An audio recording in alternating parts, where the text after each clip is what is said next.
Hey beautifuls! Today I want to talk about my first $100,000 deal that I signed selling software. So, software sales, that's what I do right now in my career. And I work in a very specific space within software sales called APIs. Look it up if you're interested. I think it's a very interesting space. I think it's super the opposite of trending, like cryptocurrency. I think it's just as exciting, but not on people's radar. Anyway, not today's video. Today's video is about me selling software, SaaS sales, software sales, that sort of thing. I love it. I think it's super interesting. I actually really enjoy my job.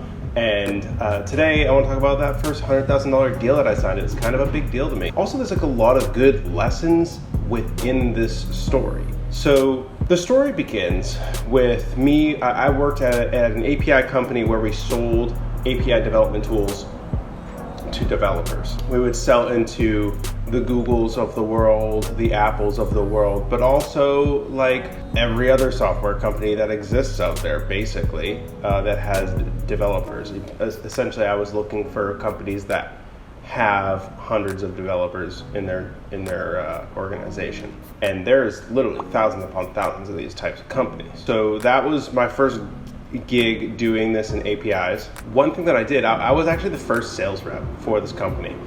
And one thing that I had done when I was sort of early, before they had hired other sales reps, is on the website, there was this enterprise product page, and there was a call us button.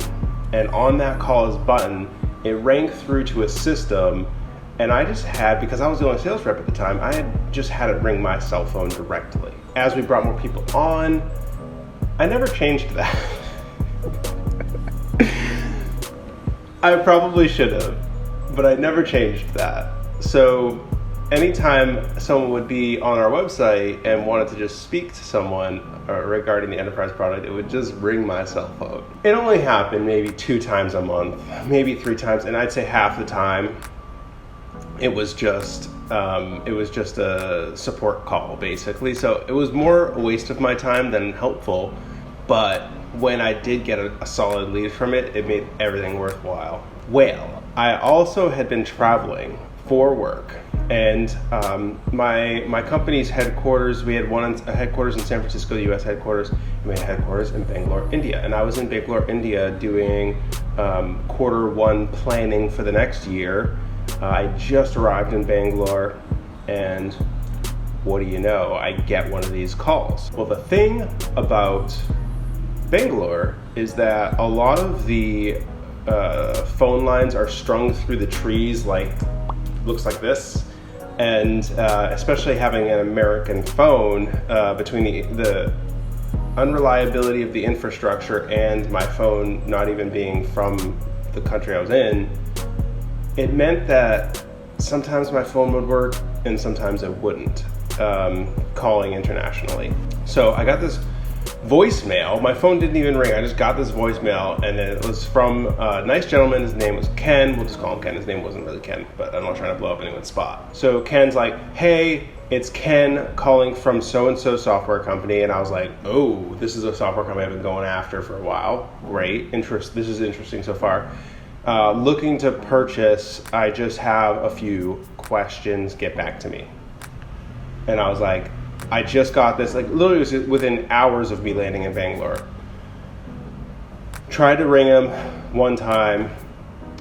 Nope, didn't go through. 2 times, 3 times, 4. I tried 6 times to ring him back, within 5 minutes of him calling, or within 5 minutes of me getting that voicemail. And I could not get through to him. I didn't have his email address because he didn't leave it on the voicemail. So I was like, I literally can't call this guy right now. Not only that, but I'm literally in a rickshaw on the streets of Bangalore, India. So it's crazy noisy. Even if I did get through to him, it would the streets of India are, honking left and right, and just tons of noise in the streets. I don't even know how I thought I was going to have a conversation with this guy in the first place, but I was like, I can't dial this guy. I cannot call him. And here's the one very, very specific nugget for people doing software sales. timing is super, super important. So the fact that he was like on our website, clicked the call button, and actually was like expecting to talk to someone right then and there, it means that he right now has dedicated that time towards moving the needle in purchasing. And tomorrow he may not be focused on that. He may not be in the purchasing mood. So that, that could cause a potential delay. So what I did in this rickshaw, barreling down to meet up with my coworkers at a bar, I texted the number. I didn't even know if it was a cell phone that he called from. I just had the number that the voicemail came from. I texted it out of the blue. Hey, Ken, this is T. Antonio from blank software company. Just got your voicemail. I'm so sorry. Like, literally, I texted him a pretty fat blurb. I wanted him to know, look, I really care. So sorry. I'm traveling in India right now. I cannot ring you back. Would love to chat though. And then I asked a question. What was the question you were having trouble with? And then I hit that send. I get a blue text bubble, which I know I'm in good shape when I get a blue text bubble. And it says delivered, and I was like, all right, I see you. And he texted right back. Hey, T, no problem, completely understand. My question was, if we purchase the enterprise version, do we have to reinstall the software on everyone's machines versus the version that they have installed right now, which is the free version? And I was like, yeah, I've broken through here. Like, I'm actually moving the needle on this thing, even though I can't call this guy. Replied, Ken, no worries. Yeah, once you upgrade, anyone you add to your upgraded account will instantly have the new features.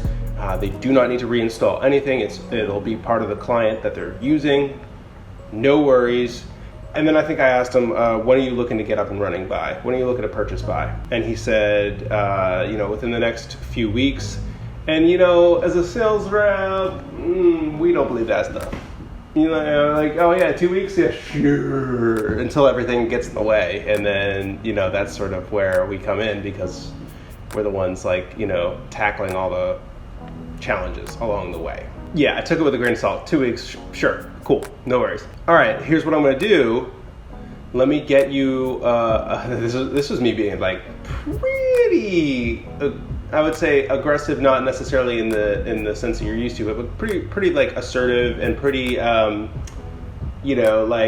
wishful in my thinking here. I was like, hey, look, Ken, give me your email address. As soon as I get to where I'm going, I'm going to email you a contract so you can review it and get an idea of what the terms look like here.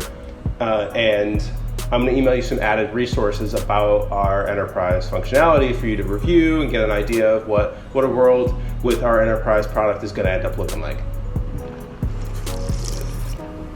And Ken replied with his email address. Cool. So the last thing I replied with was, hey, in order for me to actually, just background information, in order for me to send a contract like that, I needed to know essentially how many users they were purchasing for. So I said, hey, Peter, another little sneak attack here. How many developers are you looking to get on our platform? I didn't really ask how many users do you need to buy for? It was like, how many developers are using us right now within your organization? And he said 200. Now that at the time for me was a ton. And that I immediately did the math, the cost per user, multiplication, and was like, oh, this is well over 100K. I think it was like 140K or something like that. I was like, even with discounting, it's gonna still clear 100K annually. Every year it's 100K for the company. So again, healthy skepticism was like, sure you're gonna buy for 200 or for 200 developers. Sure you're gonna do that, but you'll end up buying like 15. So anyway, what I did was I drafted up a contract for 200 developers with the fat 140K, I think at the time, amount and maybe threw some training on there for free, just to like make it look like, you know, we're not charging them full amount.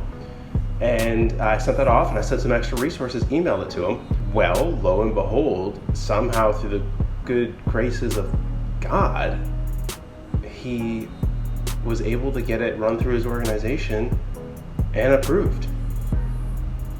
And within 3 weeks, I had closed my first 100K deal. Now, the lesson here is really about the timing. It's about being on when you need to be on, and that's something that I really love about software sales in general. I like that I have flexibility in my life, and I like that when I have products that I really love to sell, and that products that I find interesting in my life, having these conversations off hours is actually kind of fun for me. And I like talking about the product in general with people, especially when they're curious about what the product does or what the deep parts of the nuances of the product is. So this was, a really great experience for me, and I really enjoyed it. So I wanted to share the story.